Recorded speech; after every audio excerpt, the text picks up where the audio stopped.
Batik merupakan salah satu warisan budaya yang menjadi kebanggaan Indonesia.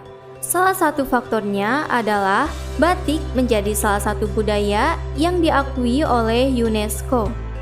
Dengan predikat warisan kemanusiaan budaya lisan dan budaya tak benda, atau bisa disebut juga sebagai Masterpiece of the Oral and Intangible Heritage of Humanity.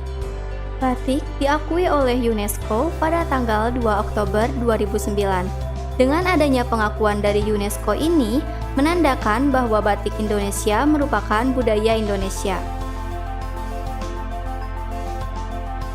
Namun dalam kenyataannya, di saat nilai batik itu sendiri tinggi dan mendapatkan apresiasi dari luar negeri, justru minat masyarakat Indonesia itu sendiri kurang, terutama pada generasi milenial saat ini.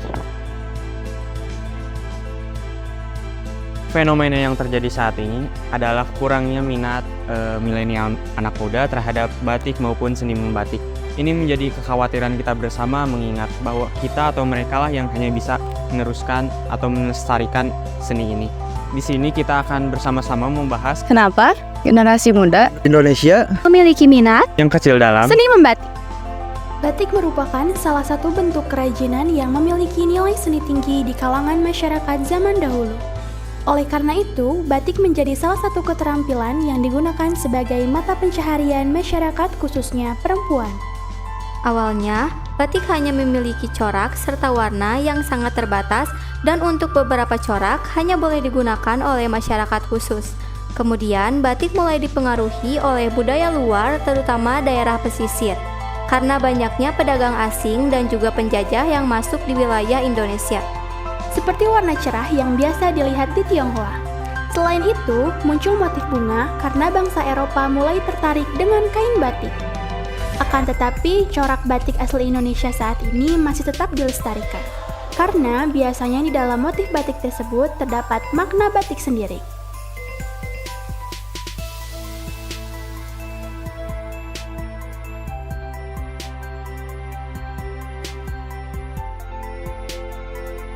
Yang pertama, batik masih menjadi hal yang kuno. Generasi muda masih memandang batik sebagai hal yang kuno dan jadul, sehingga membuat batik menjadi kurang wah bagi mereka. Dalam artian, mereka bisa saja membeli sneakers seharga jutaan rupiah dibandingkan membeli batik seharga 1 juta. Terjadi miskonsepsi memandang batik, padahal pada hakikatnya batik adalah bagian dari diri mereka, bagian dari karakter bangsa Indonesia yang harus dikenali dan dilestarikan. Mungkin kita bisa mengubah mindset anak muda Indonesia bahwasannya batik itu bukan lagi sesuatu yang terjebak di masa lalu.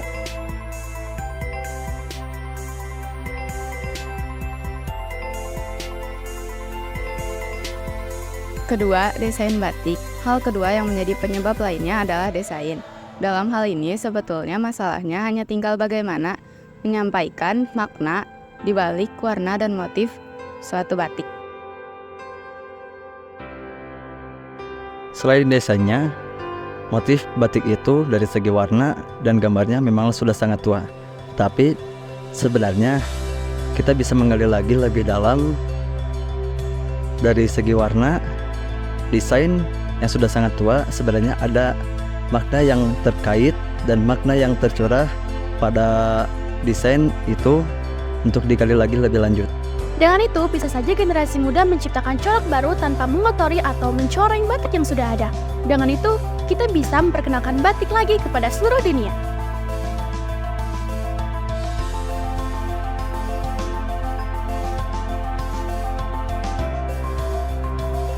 Jadi dengan prestasi yang membanggakan itu, masa kita masih nggak mau sih mencintai batik? Sebagai warga negara Indonesia yang baik dan sebagai generasi muda yang baik, kita harus mempertahankan budaya batik sebagai identitas bangsa Indonesia. Kita bisa mengupayakannya dengan cara membelinya, dengan cara mempelajarinya, ataupun memakainya. Budaya batik harus dipertahankan dan tetap ada pada tempatnya agar generasi muda di masa depan mengingat kita sebagai bangsa Indonesia yang tetap pada nilai-nilainya. Generasi batik harus dipertahankan seiring berjalannya zaman dan berkembangnya ilmu pengetahuan dan yang lainnya. Budaya batik harus dipertahankan sebagai identitas bangsa. Jadi sepatutnya kita generasi muda mempertahankannya sebagai citra bangsa Indonesia dan mencintainya dengan sepenuh hati kita. Wassalamualaikum warahmatullahi wabarakatuh.